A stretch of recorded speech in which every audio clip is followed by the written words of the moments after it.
Doctor Afnan साहब, हुकूमत अगर तो मुज़ाकरात में वाकई संजीदा है, आप बतौर रहनुमा मुस्लिम लीग नून क्या समझते हैं, क्या वाकई हुकूमत मुज़ाकरात में संजीदा है? क्योंकि वज़ीर आज़म साहब कुछ कह रहे हैं, राना सनाउल्लाह साहब का बयान आपके सामने है, क्यों फिर इमरान खान को जेल में रखने की बातें की जा रही हैं? जी बिस्मिल्लाह रहमान रहीम। देखें, प्राइम मिनिस्टर साहब ने कल एक बड़ा ज़बरदस्त जेस्चर किया कि वो सारी अपोजिशन की जो फ्रंट रो थे उसके अंदर सब लोगों से जाके वो मिले और एक बड़ा उनको वार्मली रिसीव किया गया। तो हमारी तरफ से तो हमेशा ये बात सामने रखी गई है कि हम बातचीत करने के लिए तैयार हैं, क्योंकि सियासी लोग हमेशा मामला बातचीत से ही हल करते हैं। मगर अफसोस की बात यह है कि हमारी जो गुडविल है उसको हमारी वीकनेस समझा गया, और जब अपोजिशन में थे तब हमने इनको कहा चार्टर ऑफ डेमोक्रेसी का, तब इन्होंने नहीं बात सुनी। जब गवर्नमेंट में आए तब कहा, तब नहीं सुनी। फिर अब दोबारा तो ये इनकी तरफ से मुज़ाकरात को वो किया जाता है, और उसकी बुनियादी वजह जो है वो ये है कि ये एक वजह ये भी तो हो सकती है ना कि वज़ीर आज़म साहब चले ठीक है वो जाकर हाथ भी मिला लेते हैं, लेकिन फिर राना सनाउल्लाह साहब के बयान को तो हम डिनाई नहीं कर सकते। मैं उसी की तरफ आ रहा हूँ, केस ढूंढने की कोशिश करेंगे। जी मैं उसी की तरफ आ रहा हूँ कि देखें ये हमसे बात क्यों नहीं कर रहे, सवाल ये है ना, या ये क्यों मुज़ाकरात करके मामलात को ठीक नहीं करना चाहते। चाहे ये इलेक्शन से पहले भी आप चले जाएं, ये आप 2013 से शुरू हो जाए, 14 से शुरू हो जाए, धरने हो रहे हैं, ये मुसलसल मुल्क के अंदर डिस्टेबिलिटी क्रिएट करते हैं। उसके लिए जवाब ढूंढ लेते हैं कभी भी कोई भी।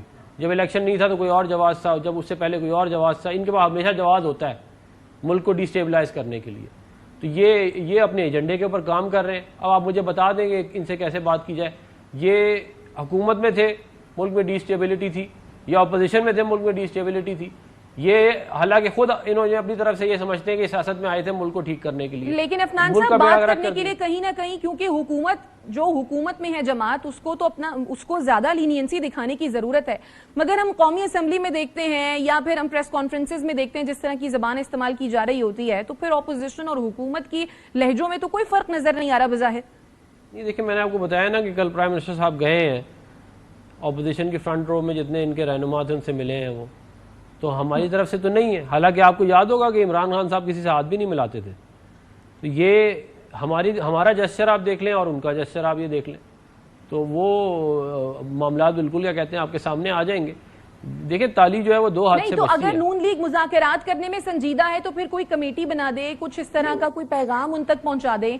पैगाम तो बज़ाहिर होता हुआ भी तो नजर आना चाहिए ना। नहीं, पैगाम तो स्पीच में पहली तो बात नहीं बनती। पैगाम जो पहली स्पीच की है प्राइम मिनिस्टर ने, उसके अंदर पैगाम था इनके लिए कि जी हम मुज़ाकरात के लिए तैयार हैं, हम मामलात को आगे लेके चलना चाहते हैं। पूरी आप वो स्पीच सुन ले जाके उसके अंदर, तो ये उसके अंदर वो भी था, रिलीफ भी था इनके लिए। लेकिन इन्होंने जो है वो हमेशा उसको नेगेटिवली लिया। पहले मैं आपको बता रहा हूँ ना, अपोजिशन में भी इस तरह था। रिलीफ अफनान साहब, कौन सा रिलीफ? मतलब कि 2 साल से कम जो सजाएं थी वो खत्म हो जाएंगी लोगों की, ये वाली बात की थी उन्होंने। तो उनके असीरान तो अभी तक रिहा नहीं हुए, वो यही तो कह रहे हैं कि जब तक हमारे तो मसला हल होगा ना, हो जाते तब तक फिर हम बात नहीं करेंगे, मुज़ाकरात नहीं करेंगे। नहीं, वो तो बातचीत से मामला हल होते हैं ना। मैं यही तो आपसे कह रहा हूँ कि बातचीत के बगैर तो मामला हल नहीं होते ना। तो वो तो जब तक नहीं होगी तब तक मामला ऐसे ही चलते रहेंगे। और उसकी वजह यह है कि ये अगर बातचीत से मामला सीधे होंगे तो फिर मुल्क में डिस्टेबिलिटी नहीं होगी, जो कि इनके एजेंडे के ऊपर है। ठीक है।